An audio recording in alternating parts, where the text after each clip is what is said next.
in the Middle East, the warm Middle East is now boiling hot. Why? Well, Al Jazeera tells you that 39,445 Palestinians have been killed in Israel's war. Israeli figures are lower. And this war is now in the 10th month. More than 91,000 Palestinians or Gazans are wounded. Israel has promised to eradicate Hamas and kill its leaders. Indeed, it has killed Ismail Haniyeh of Hamas in Tehran.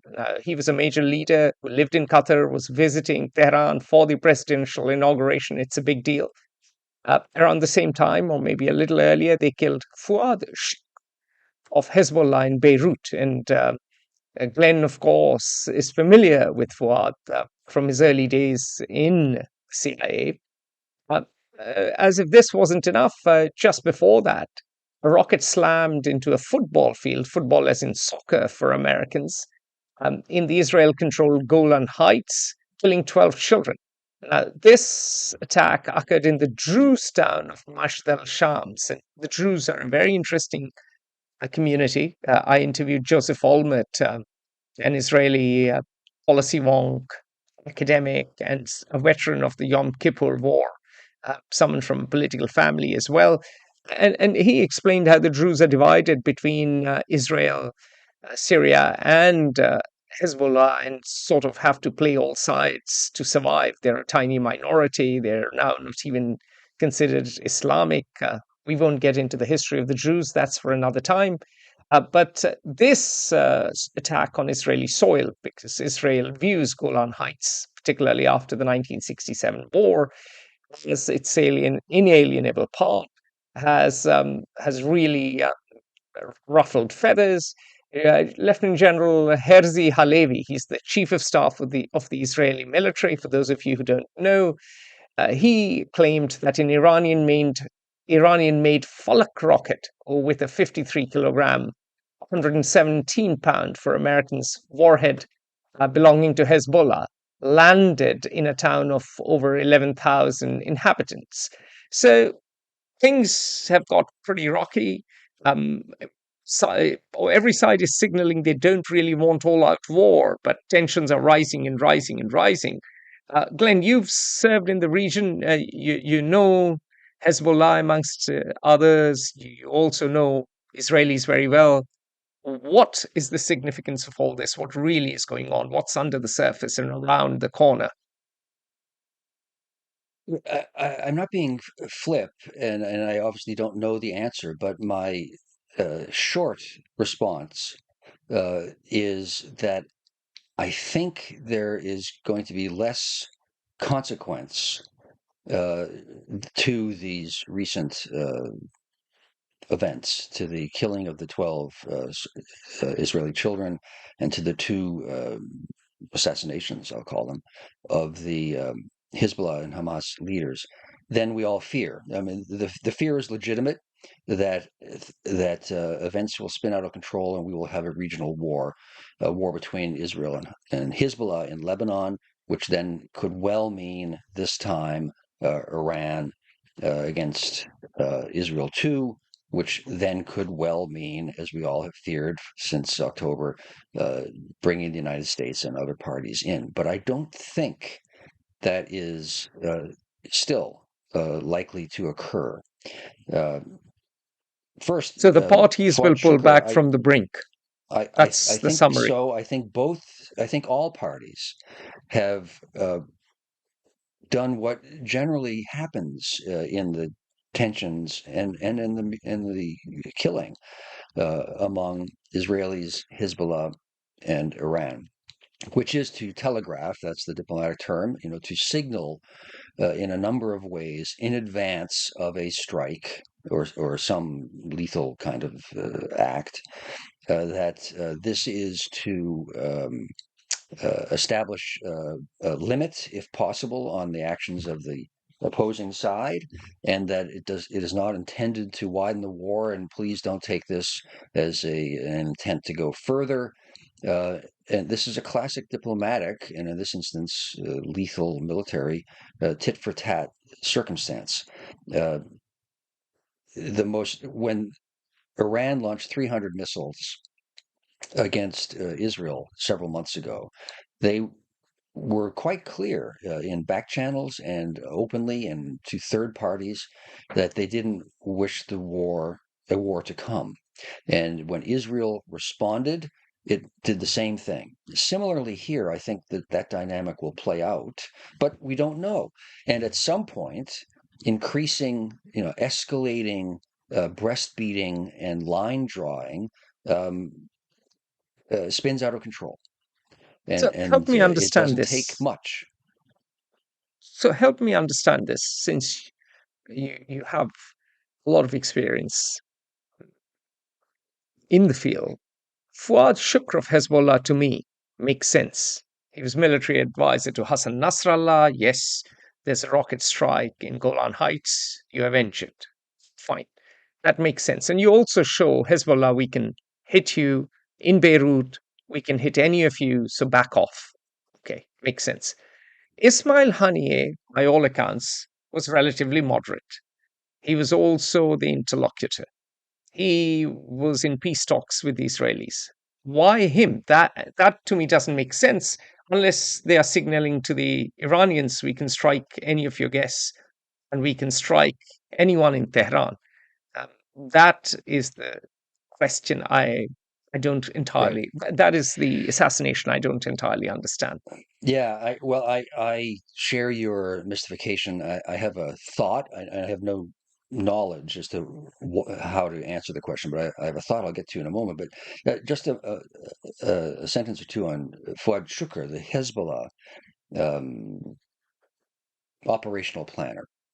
He goes back over 40 years to the very beginning of my career. My first job, my first assignments were on my agency's Lebanon desk. This was the early 80s, and I started just after Hezbollah at the operational planning, done from the operational planning of Fouad Shukur himself, blew up the American embassy, killing some of my colleagues, direct colleagues, and the American Marine barracks in Beirut, killing over 300 Americans. He has been wanted, Shukur has, by the United States, and I'm sure by Israel, for 40 years, because this is the sort of thing he did. I know he was involved in those two terrorist attacks, I'll call them. Um, I don't know that he was involved in the kidnapping of Americans in Lebanon, the most notorious of which was of the CIA chief there. And that was my first assignment, to try to work on finding him and liberating him. We failed. They killed him. But he goes back that far. So I agree. This is an easy one to understand, not necessarily to agree with, but that does make sense. The only explanation I can give for the killing of Ismail Haniyeh, who was known as a cosmopolitan, smooth, relative moderate, and deeply involved in the negotiations to find a ceasefire agreement. Now, is Haniyeh is a Hamas person, and Shukur is a Hezbollah person. Hezbollah, yeah, one is Two different groups. Shukr The is only explanation I can come Shia, up with, Lebanese, Haniyeh right, is Palestinian, Sunni. is I'm speculating here that we know the far right in the Israeli government, in the Israeli military, and in society certainly has been pressing um, Prime Minister Netanyahu to launch a massive strike against Iran directly, and he has. Counter to his normal inclinations and role, played a moderating role and stopped that from happening. And this conceivably could have been something that he couldn't control or had to acquiesce to assuage uh, enough of the far right sentiment that a larger domestic political military crisis wouldn't have arisen. I don't know if that's the case at all. Otherwise, I cannot see a sensible explanation for why Israel would strike in Iran, that specific man in Hamas. So I'm glad you raised the issue of the far right. And whilst all these events have been going on, um, something else has happened that has not attracted the same attention. Far-right protesters have stormed 2 army bases in Israel after military police detained 9 soldiers as part of an investigation into the alleged serious abuse of a Palestinian prisoner in the Stay Kaiman prison camp. Now, this is very interesting because the soldiers were accused of sodomy. The soldiers apparently had tortured uh, a particular Palestinian, and even Prime Minister Benjamin Netanyahu, Bibi, has called for calm and said, look, let's wait for the investigation to continue, for legal authorities to do their jobs. Yoav Gallant, the defense minister, has gallantly called for peace and said that no one can transgress the law. Ipso facto justice should take its own course. But the far right mobs are having nothing of it. And this, in the words of a number of my friends, many of whom are special ops officers and whom I cannot name, said uh, is a serious schism within Israel. And were it not for an external enemy, we are at risk of entering a period of civil war. So it's not just um, tensions between Israel and Hezbollah, between Israel and Hamas, Right, between right. Israel and the Houthis, between Israel and Iran. The Israeli society itself is in a state of ferment. What are your thoughts? Because you've been to Israel a number of times, you have friends in the Mossad, you know the country inside out. What do you think? Yeah, what comes to mind for me is Russia in 1905 and Russia in 1917. And we focus on the clash of Hezbollah and Hamas with Israel and specific acts of terrorism or assassination, and they're very important. But the cumulative effect of the war and of these pressures and of the actions of the involved parties domestically, in this instance, specifically in Israel, I think is probably the larger story. What happened in Russia in 1905 was that they had a catastrophic war against Japan in what's now China, in Korea. The The first defeat stresses of a European power by a nation power. and the largest battle in history, the Battle of Mukden, in which several hundred thousand, up to that point, several hundred thousand people were killed over a period of a week or so. There had been nothing like it, and there wouldn't be until the Battle of Verdun, which killed 1 million people over a year. So, arguably, the largest battle in history, totally ignored by the West in its, self-absorption.